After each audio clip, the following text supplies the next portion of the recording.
I think in this job, you start with amazing intentions.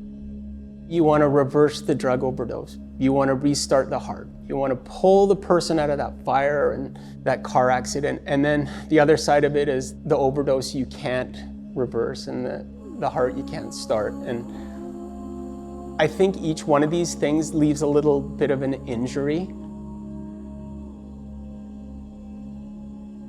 And it's like subtly over time, you realize that you've got all of these little pinpricks over and over. And it's so subtle that you don't even notice. I remember when I was going through counseling and my wife said to me, like, I'm seeing parts of you that I haven't seen in a long time. And I'm like, I couldn't believe it because I just thought I was here the whole time. I didn't realize that I had changed. Didn't know it was just so glacial. But I'm very consciously aware now of the subtle changes. I don't want to go back there.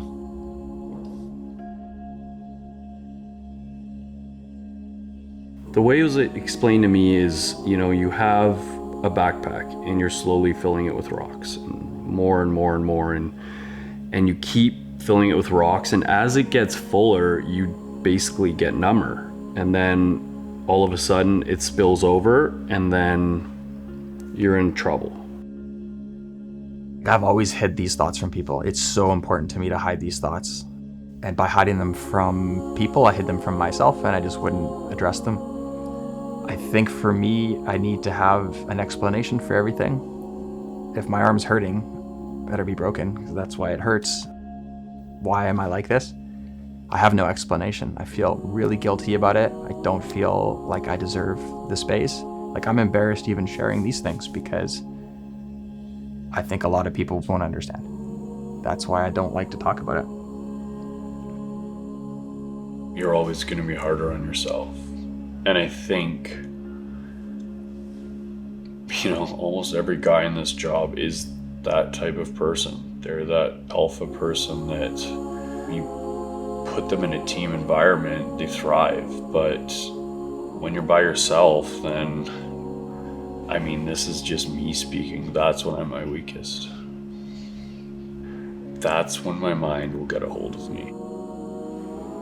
And that's when the darkness definitely creeps in.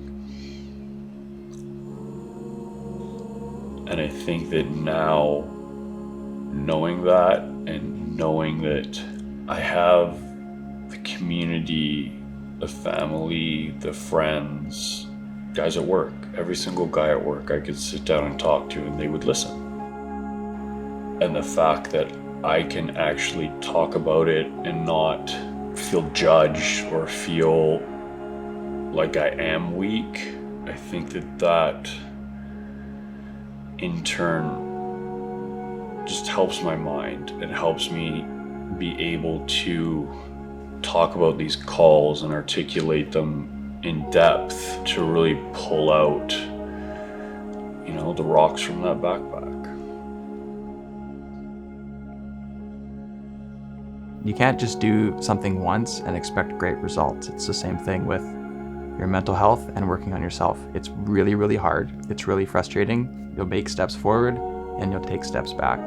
Doing it alone is really hard, and I can't do it alone. I'm just so fortunate to have a group of people around me that are so supportive. My wife, my family, my friends.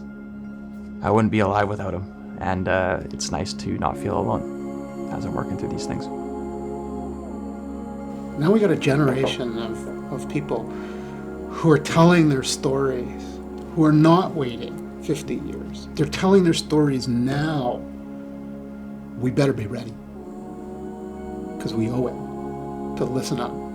We have used people up for generations and thrown them away when they can no longer carry the weight of their own experiences. Do we need to do something? Absolutely, we need to do something differently. We need to show up for each other. We need to show up for them. That's what we need to do. Tell the story.